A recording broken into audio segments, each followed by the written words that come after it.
Today's big job market headline comes from a speech Federal Reserve Governor Michelle Bowman gave this morning, where she indicated the Fed isn't just watching inflation right now, they're focused closely on the job market.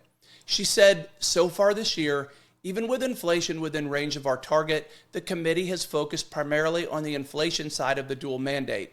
Now that we have seen many months of deteriorating labor market conditions, it is time for the committee to act decisively and proactively to address decreasing labor market dynamism and emerging signs of fragility. In my view, the recent data, including the estimated payroll employment benchmark revisions, show that we are at serious risk of already being behind the curve in addressing deteriorating labor market conditions. Should these conditions continue, I am concerned that we will need to adjust policy at a faster pace and to a larger degree going forward. Okay, so they think inflation's in check, but the job market is heading in the wrong direction. That's not news.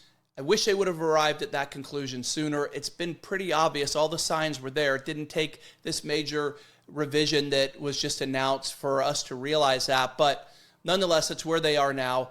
Bowman went on to say, I'm concerned that the labor market could enter into a precarious phase, and there is a risk that a shock could tip it into a sudden and significant deterioration. Now, that isn't necessarily a 5-alarm fire, but it's heading in that direction. I'll give her credit. She indicated that policy needs to be forward-looking and not just chasing last month's inflation or employment data. I think the federal government has a history of doing that. The Fed specifically has a history of doing that. And if someone is willing to look forward, we will definitely benefit.